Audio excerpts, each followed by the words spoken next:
નમસ્કાર, વિશેષ મુલાકાતમાં આપનું સ્વાગત છે।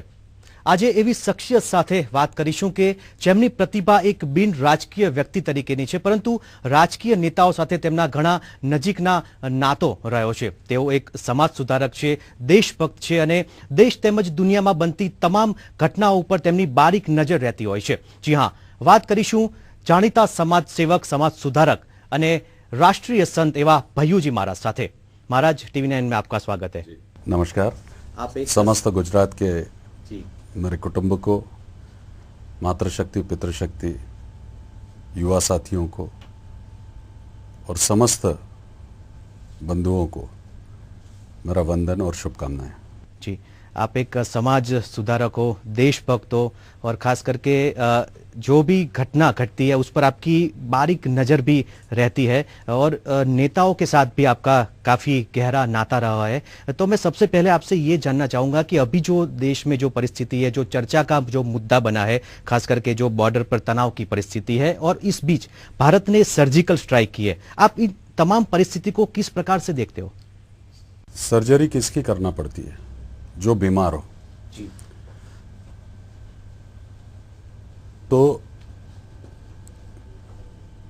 जो बीमार मुल्क है, उस बीमार मुल्क की सर्जरी करना बहुत आवश्यक था। तो इसलिए जो सर्जिकल स्ट्राइक है, आप उसको सर्जिकल स्ट्राइक बोलते हैं एक कोड के रूप में। मैं ये बोलता हूं कि भारतीय अस्मिता, भारतीय स्वाभिमान, भारतीय संवेदना से अगर कोई खेलने का प्रयत्न करेगा तो उसका इसी तरह से इलाज किया जाएगा, उसका इसी तरीके से ऑपरेशन किया जाएगा। और जिस तरीके से हड़ताल के समय, स्ट्राइक यानी हड़ताल होती है, जिस तरीके से हड़ताल के समय सब चीजें जो है बंद पड़ जाती है, उस तरीके से अलग थलग वो किस तरीके से पड़ जाए कूटनीतिज्ञ में, विदेश नीति में, सामाजिक स्तर पर, राष्ट्रीय स्तर पर, उस देश की सोच बदलने के लिए, उस देश की मानसिकता को दुनिया के सामने लाने के लिए कहा जाता है 100 सुनार की एक लोहार की। हमारे देश के वीर सुपुत्र, जिनका हमारे को बहुत अभिमान है, वो प्रधानमंत्री से लेकर देश के वीर सपूत जवान तक, ये भारतीय कितने स्वाभिमानी हैं और भारतीय पुरुषार्थ और भारतीय प्रेम या हमारा देश प्रेम वो कितना है और कैसा है, और हम भारतीय अपने देश के लिए क्या कर सकते हैं, ये इस देश के प्रधानमंत्री से लेकर हमारे वीर जवानों तक एकजुटता के साथ दिखाया। जी, आपकी कोई बात हुई थी पीएम मोदी जी से इस बारे में? कोई वो स्वयं सक्षम है और वो स्वयं इन बातों का निर्णय लेते हैं। मुझे लगता है कि कूटनीतिज्ञ और विदेश नीति के मामले में जो पिछले कई दिनों से कई तरीके के प्रश्न किए जा रहे थे, बिल्कुल आलोचना हो रही थी विदेश, उसको बहुत अच्छा उत्तर और सही रूप से एक उत्तर दिया है, एक वीरता का उत्तर दिया है।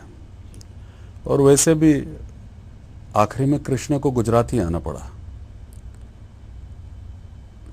और जहां पर कृष्ण का वास रहा है और कृष्ण की राजधानी रही है, तो बुद्धि तो कृष्ण जैसी ही रहनी चाहिए, युक्ति और चिंतन भी कृष्ण जैसा होना चाहिए, और महात्मा गांधी जैसी जो है सहजता और सरलता हो, परंतु कार्यों के प्रति आक्रामकता हो, और गिर के शेरों जैसी ताकत जिसमें हो, तो उसके हाथों में मुल्क सुरक्षित होता है। तो विदेश नीति, कूटनीति बुद्धिजीवी अपने तरह से देखते हैं, परंतु देश को सुरक्षित रखना, देश को क्या चाहिए, देश के लिए क्या करना चाहिए, ये सोचने वाला प्रधानमंत्री हमारे को प्राप्त हुआ है। अभी जो भारत पाकिस्तान में के बीच जो तनाव पैदा हुआ है, इस बीच पाकिस्तानी कलाकारों के बहिष्कार की भी बात आई है। बॉलीवुड में भी कई लोग समर्थन कर रहे हैं, कई लोग विरोध में है। आप किस प्रकार से देखते हो? वो लोग आपके चैनल बंद कर रहे हैं, आप तो कलाकार की बात कर रहे हैं। आप अगर अच्छी बातें भी दिखा रहा है कोई चैनल, तो उसको भी तो बैन कर रहे हैं, तो वो चैनल बंद कर देते हैं। हमारे कौन से कलाकारों को उन्होंने जो है काम दिया है? कहते हैं कि कला किसी की मोहताज नहीं है, परंतु ये भी बात है कि देश का भी कोई स्वाभिमान है, राष्ट्र का भी कोई स्वाभिमान है। भाई उन्हें काम करना है, पाकिस्तान में करें, और यहां आकर करना है तो पहले हिंदुस्तानियों से प्रेम तो करें। आपको क्या लगता है कि 2.5 साल हुए केंद्र सरकार सही पथ पर जा रही है? हमारे प्रधानमंत्री जी का जो स्वभाव है वो बहुत शांत चित्त से कार्य करते हैं, विचार करके करते हैं। वो उनका जो एक विजन है, जो मैंने ऑब्जर्व किया इतने सालों में उनको, वो पहले इंफ्रास्ट्रक्चर बहुत मजबूत करते हैं। इंफ्रास्ट्रक्चर मजबूत करने के बाद में उस इंफ्रास्ट्रक्चर पे कैसी इमारत खड़ी करनी है, फिर वो हेल्थ सेक्टर की हो, एजुकेशन सेक्टर की हो, कैसी इमारत खड़ी करनी, वो उसका फिर प्लान पूरा पास में रखकर, विजन रखकर, और उसको रिबिल्डिंग करते हैं। किस मामले में, मैं ये जानना चाहूंगा कि किस मामले में सरकार सफल रही है और किस मामले में विफल आपके? नहीं, मेरे ख्याल से सरकार अभी न्यू मजबूत कर रही है। कोई भी अगर हम बीज लगाते हैं तो एकदम फल की अपेक्षा नहीं कर सकते, या वृक्ष एकदम ही तैयार हो जाएगा और जो है फल आ जाएगा। ये कोई अनुक्रमण कर्म नहीं है कि खा लिया और जो है संतुष्टि मिल गई, ये कर्म का फल हो गया। इस फल को आने में समय लगेगा। छोटा सा उदाहरण आपको देता हूं कि मगध काल से लेकर अभी तक कामाठीपुरा बंद नहीं हुआ। हमारे देश में महिला प्रधानमंत्री होके गई हैं, महिला राष्ट्रपति होके गई हैं, महिला मुख्यमंत्री होके गई हैं, पर वेश्यावृत्ति बंद नहीं हुई है। पर राजा राम मोहन राय अकेला अपनी इच्छा शक्ति से सती प्रथा को जो है बंद करवा देता है। तो आपके पास में विल पावर क्या है, व्हाट आप क्या चाहते हैं? तो मनुष्य में तो इतनी ताकत और क्षमता है कि भगवान भी उसको गुरु मानता है। भगवान राम के जो गुरु थे वो वशिष्ठ थे, मनुष्य थे। भगवान श्री कृष्ण के जो गुरु थे वो संदीपनी थे, मनुष्य थे। मनुष्य ने अपने अंदर की ताकत पहचानना चाहिए। हम भारतीय युवा हमारे अंदर की क्षमता, प्रतिभा और ताकत को नहीं पहचानते, और इसलिए विविध आंदोलन खड़े हो रहे हैं। हम भी किसान परिवार से आते हैं। किसान परिवार से आने के बाद में हमने चमत्कार न करते हुए, आडंबर न करते हुए, फॉरेन का 1 रुपया ट्रस्ट में न लेते हुए, इसको बोलते राष्ट्रीय स्वाभिमान। देश के बाहर कभी नहीं गया, कभी देश के बाहर नहीं गया। उसका कई लोग पूछते हैं, उसका कारण पूछते हैं। मैं बोलता हूं कि ऐसा है कि अगर जिसको लगता है कि हमारे पास में कुछ है, तो हर व्यक्ति ने देश के बाहर जाने की जरूरत नहीं। एक व्यक्ति के पास बाहर से लोग आने चाहिए। तो इस देश के युवा ने स्वाभिमान अगर सीखना है तो मछलियों से सीखना चाहिए। जब तक पानी में रहती है ना, उनके राष्ट्र में रहती है, तब तक आनंदित रहती है। आपस में लड़ती है, छोटी मछली बड़ी मछलियां, सब चलता है, वो तो आंतरिक भाग रहता है। परंतु जैसे उसको प्रदेश में लाकर भूमि पे छोड़ा जाता है, वो तड़प के जान दे देती है, पर अपने स्वाभिमान से समझौता नहीं करती है। इस देश को स्वाभिमानी युवा की आवश्यकता है। ऐसे युवा जो अधिकार की मांग तो कर रहे हैं, परंतु क्या उन्हें अपने कर्तव्यों का ज्ञान है, इसका विचार वो करें। हम सामान्य परिवार से आते हैं, किसान परिवार से आते हैं। किसान परिवार से आकर कोई मेरे को विरासत में शंकराचार्य या महामंडलेश्वरी की पदवी नहीं दी गई। जब मेरे जैसे एक छोटे से गांव से निकलकर इस क्षेत्र में आकर 15 लाख स्कॉलरशिप्स, 23 लाख प्लांटेशन, 25,000 निर्धन कन्याओं के और बहनों के विवाह, 1700 तालाब, 3 नदियों की सफाई, 3 नदियों की सफाई के साथ में 3 नदियों की सफाई के साथ में जो है 480 नालों का गहरीकरण मराठवाड़ा में, 1.5 लाख किसानों को बीज वितरण हो, 1500 गांव में जमीन सुधार हो, जो कैदियों ने 300 कैदी ऐसे हैं कि जिन्होंने 18 साल जो सजा भोग कर बाहर निकले हैं, 2 खून किए थे उन्होंने, आज मंदिर के पुजारी हैं।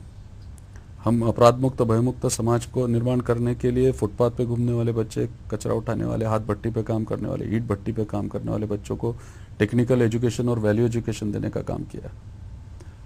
तो आज जो बच्चा 50 रुपए के लिए क्राइम करता था, 50 रुपए के लिए क्राइम करता था, वो आज जो है 15,000 रुपए कमाता है। તો ભૈયુજી મહારાજ પાસેથી અનેક સવાલોના જવાબ મેળવીશું એક બ્રેક બાદ।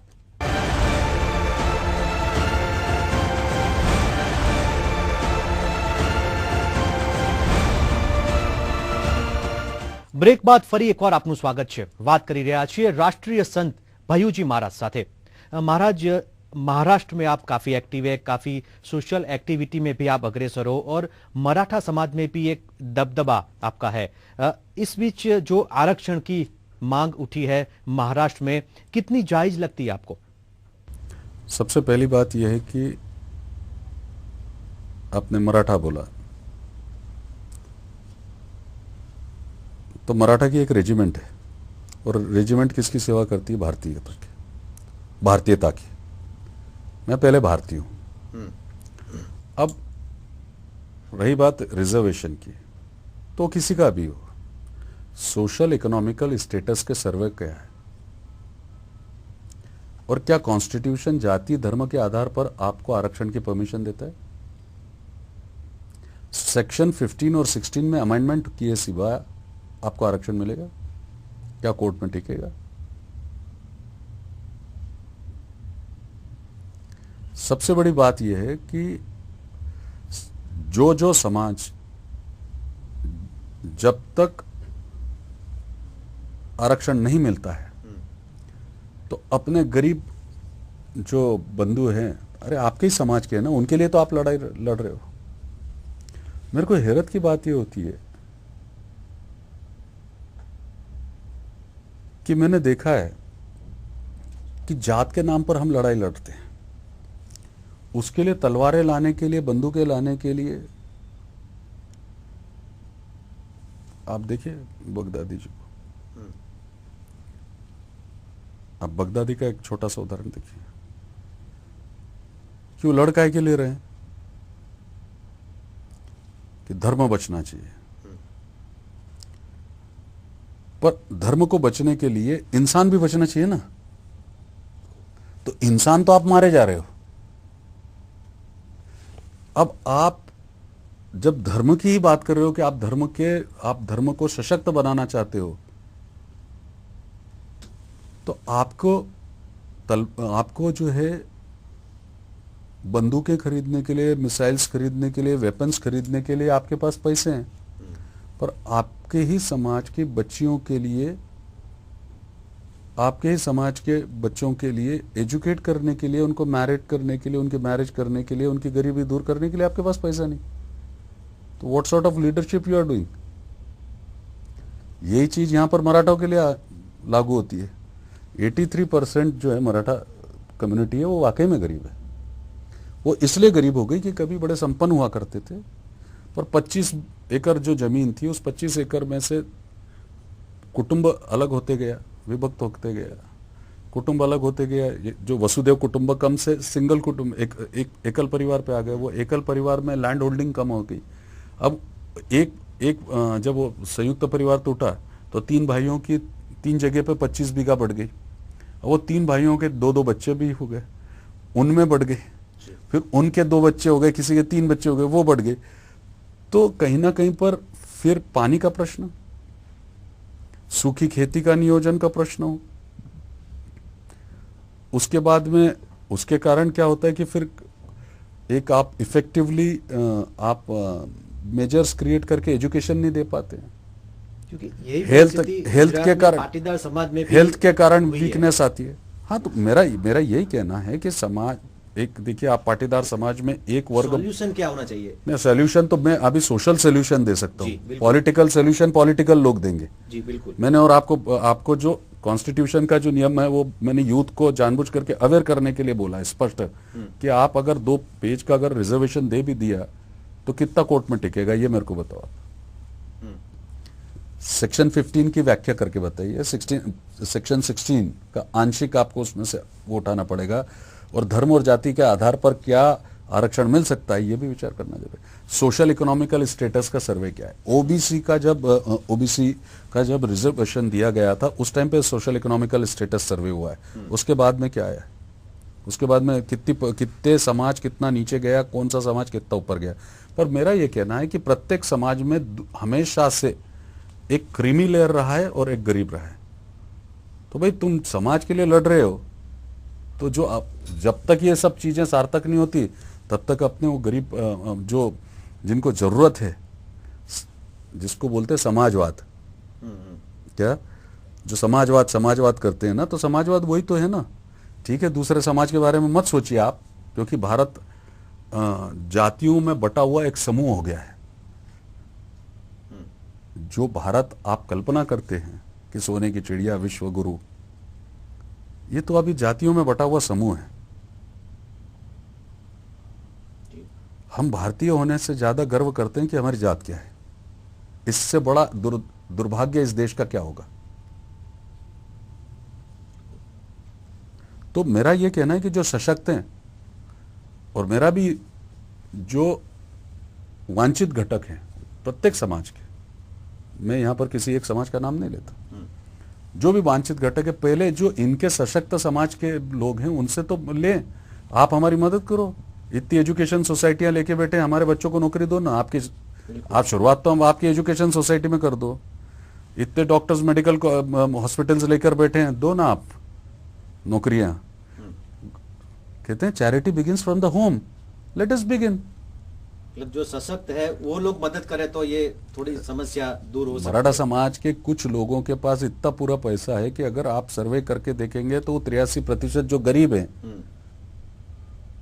जिनकी बच्चियों की भी शादी नहीं होती, जिनके बच्चे बेरोजगार पड़े हुए हैं, बिल्कुल,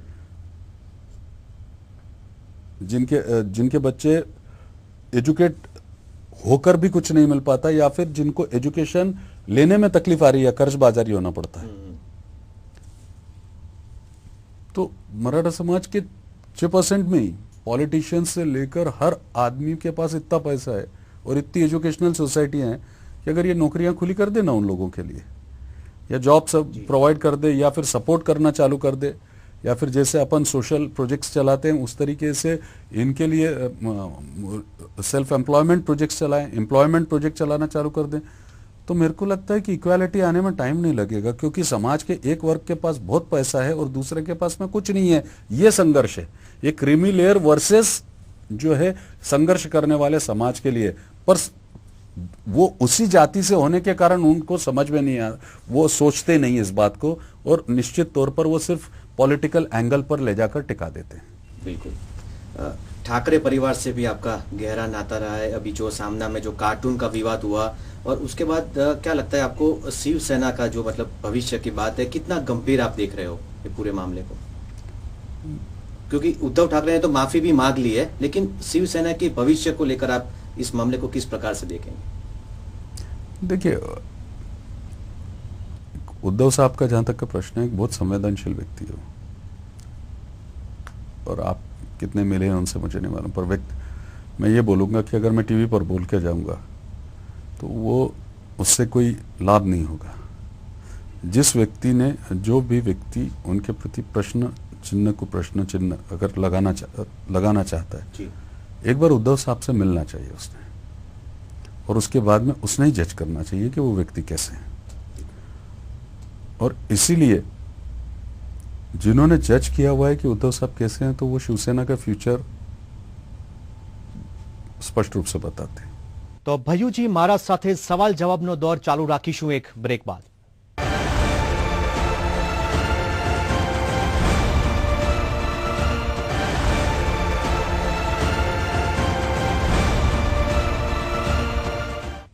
વેલકમ બેક. વાત કરી રહ્યા છીએ રાષ્ટ્રીય संत એવા भय्यूजी महाराज साथे.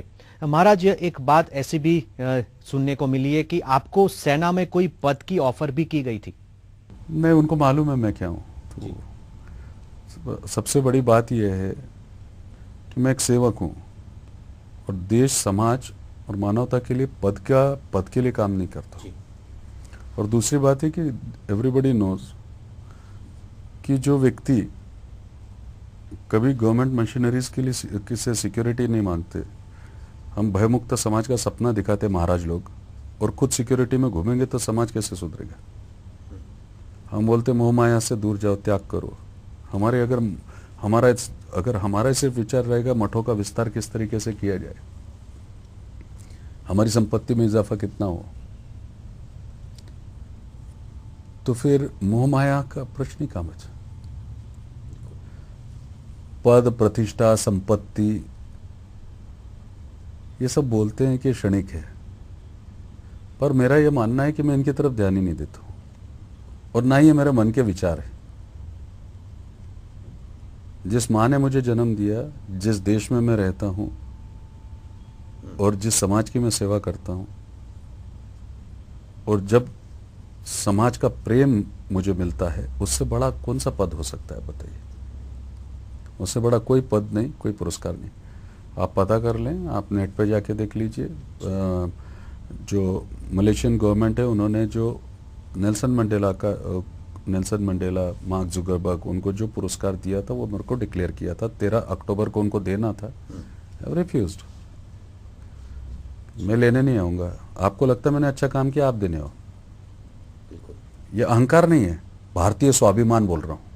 ऐसा स्वाभिमान मैं चाहता हूँ हमारे देश के युवाओं में हो. अरे खुद बनना चाहिए. किसी ने बनाया तो क्या अर्थ है. आप गुजरात आए हो, पीएम मोदी जी की माताजी से भी आपकी मुलाकात हुई, हीराबाद से. क्या वजह? माँ के दर्शन लेने से पुण्य मिलता है, और माँ के पैरों पे तो स्वर्ग है. मैं वैसा व्यक्ति हूँ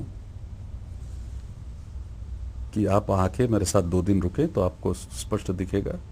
सबको बोलना भी चाहता हूँ. मैं अपनी माता पिता के, पिता नहीं रहे, माता के, भूमि माता के, राष्ट्र माता के, गौ माता के, अग्नि, वायु, जल, इनके दर्शन किए हुए सिवा में कुछ लेता नहीं हूँ. तो ऐसा है कि माँ के रूप में गया था मैं, और माँ के दर्शन के लिए गया था, बाकी कुछ नहीं. बिल्कुल. नरेंद्र मोदी जी जब गुजरात के सीएम थे, तब गुजरात में एक संत नगरी बनाने की एक बात आई थी. कहाँ तक वो पहुंचा? नहीं, काफ़ी काम हो चुका है उस पर, और मेरे ख्याल से अगर आप ऑफिशियली उसको ले लेंगे, I am not authorized person to declare. मैं सिर्फ अपना ये कह सकता हूँ कि जो मोदी साहब संकल्प लेते हैं वो करते हैं, पर उनको समय देना चाहिए. जैसे हमारे में पेशेंस है.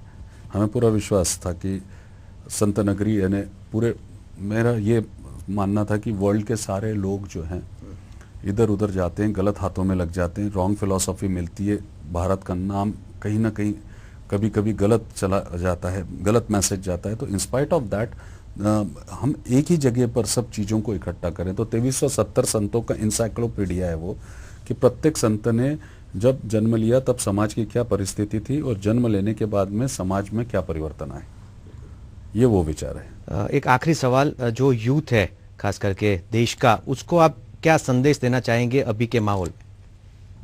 आज के माहौल में मैं इस देश के युवा को मैं इतना ही कहना चाहता हूँ कि अगर वो युवा है तो स्वावलंबी हो, स्वाभिमानी हो, आत्मनिर्णयक्षम हो. आत्मनिर्णयक्षम हो, किसी का अनुसरण करने के पहले,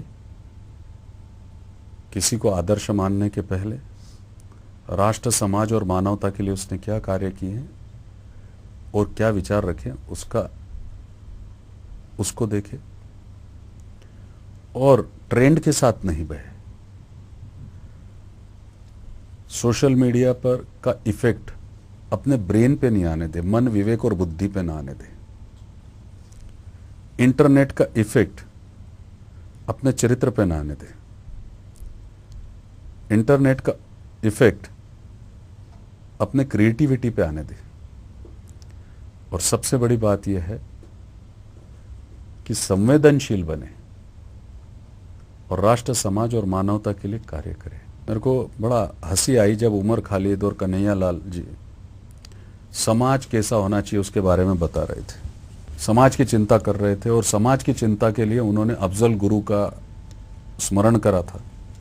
और अफजल गुरु का स्मरण करते करते कन्हैया लाल जी ने और अफजल भाई साहब ने, महान व्यक्ति हैं इसलिए भाई साहब करके संबोधन कर रहा हूं, और उसमें आप देख लीजिए क्लिपिंग है कि आगे वाले समाज के लिए हम ये कर रहे हैं, आने वाले समाज के लिए, मकबूल भट्ट के लिए है ना, जैसे समाज, अफजल गुरु। मैं इनसे एक प्रश्न पूछना चाहता हूं कि जिस समाज की बात कर रहे हैं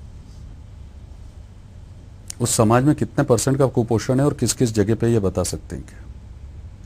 किन किसानों ने आत्महत्या की और उन किसानों के लिए आपके पास क्या उपाय योजना है? जो जमीन बंजर पड़ी हुई है उसके लिए क्या है? ये कितना समाज जानते हैं? देवदासी प्रथा के लिए इनके क्या विचार हैं? जो बद्ध होने के बाद भी अनवरत चालू है।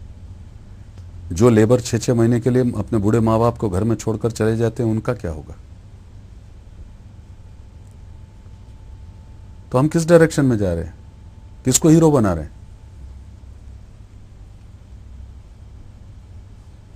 इनको समाज मालूम है तो फिर मराठवाड़ा में इतने किसान आत्महत्या कर रहे थे जब ये आंदोलन कर रहे थे, सब लोग जगह जगहों पर।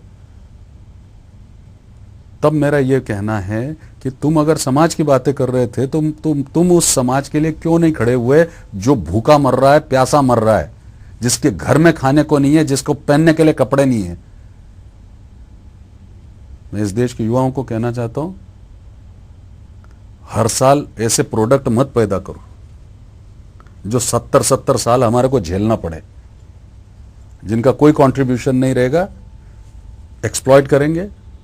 और ऐसे कई लोग हों, अन्ना जी के आंदोलन के बाद से हमने बहुत पैदा होते हुए देखे हैं और छपते हुए देखे हैं और हमने उनको घूमते हुए भी देखा है। क्या प्रश्न ऐसा हो गया, गिर के शेरों को तो अंदर डाल दिया, रोक दिया गया एक जगह पे, और गीदड़ों को खुला छोड़ दिया। महाराज, TV9 से बात करने के लिए शुक्रिया। तो ભયુજી મહારાજ માને છે કે યુવાનોએ જો સાચી દિશામાં વિકાસ કરવો હશે, સાચી દિશામાં આગળ વધવું હશે તો તેમણે આત્મ સન્માન એટલું જાળવવું પડશે, સાથે જ સ્વનિર્ભર પણ બનવાની એટલી જ જરૂર છે. ફરી મળીશું. નમસ્કાર.